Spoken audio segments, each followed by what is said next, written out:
মই ৰাইজৰ যথেষ্ট সহযোগিতা পাইছোঁ, আশীৰ্বাদ পাইছোঁ। তো এই আশীৰ্বাদ লৈ পেলাই মই নিজৰ মূল্যৱান ভোটদান কৰিবৰ কাৰণে আহিছোঁ। গতিকে মই আশাবাদী। যুঁজখন কেনেকুৱা হ'ব বুলি ভাবিছে, কাৰ লগত হ'ব বুলি ভাবিছে যুঁজখন? মই ক'ব লাগিব, হয়তো কথাটো মই স্বীকাৰ কৰিব লাগিব।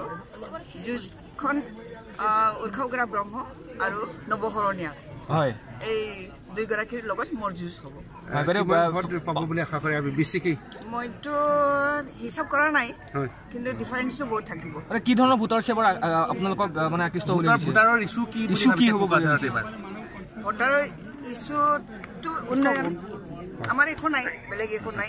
উন্নয়ন সকলোৰে কাম্য, আৰু সেই গতিকে উন্নয়নটো মই 1 নম্বৰ এজেণ্ডা হিচাপে লৈছোঁ। হয়, প্ৰমীলা ৰাণী ব্ৰহ্ম আছে, ইউ জি ব্ৰহ্ম আছে। এবাৰ বড়ো ভোটাৰে, কোকৰাঝাৰ বড়ো ভোটাৰে কেনেধৰণে ভোট দিব, বিবেচনা কি কৰিব এইবাৰ? নাই, বড়ো ভোটাৰ আমি বেছি পাম।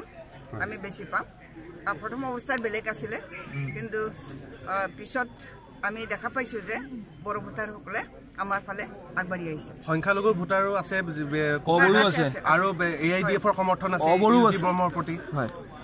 AIDF-ৰ সমৰ্থন লাভ কৰিলেও মুছলিম ভোট তেওঁলোকে নাপায়, কিছু পাব।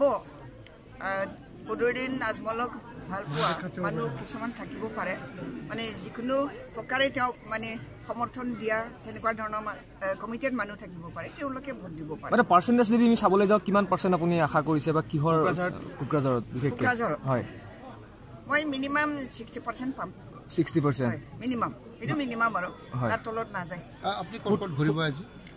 মই এতিয়াও ঠিক কৰা নাই, যাতে মইতো য'ত প্ৰব্লেম তাতে যোৱা মানুহটো প্ৰব্লেম হোৱাৰ কিবা নাই, তেনেকুৱা আশা কৰা নাই। মই যোৱাকালি খবৰ পাইছোঁ, খাউচি বুলি ৰামপুৰবিল অঞ্চলত, খাউচি বুলি এলেকাত মোৰ মানে কঠোৰ সমৰ্থক ছাপৰ্টাৰ, তেখেতে মানে জংঘলত পলাই থাকিবলগীয়া কৰিছে। ভাবুকি দিছে, NDBৰ ফালৰ পৰা ভাবুকি দিছে। গতিকে মই SPক জনাই দিছোঁ, তেখেতে একশ্যন লৈছে। গতিকে সেই ক্ষেত্ৰত মই আহ্বান জনাইছোঁ NDB সকলক যে ভাবুকি প্ৰদান কৰিব লাগে, ভোটাৰসকলক ফ্ৰী ভাৱে মানে ভোটদান কৰিবলৈ সুবিধা কৰি দিব লাগে। কেই নম্বৰ থাকিব আপোনাৰ মতে? ক্ৰমিক নম্বৰটো 1 নম্বৰ নহয়, আপোনাৰ পিছত দ্বিতীয় তৃতীয়ত কোন স্থানত থাকিব? শব্দৰ অভাৱ আছে ধৰক, ক্ৰমান্বয়ে কোন কেই নম্বৰ থাকিব আপোনাৰ মতে? এতিয়া মই আন্দাজ কৰি ক'বলৈ অসুবিধা হৈছে, তথাপিতো নৱশৰণীয়া থাকিব পাৰে ছেকেণ্ডত, কাৰণ আমাক বেয়া পোৱা মানুহটো নৱশৰণীয়া তাত যাব আৰু।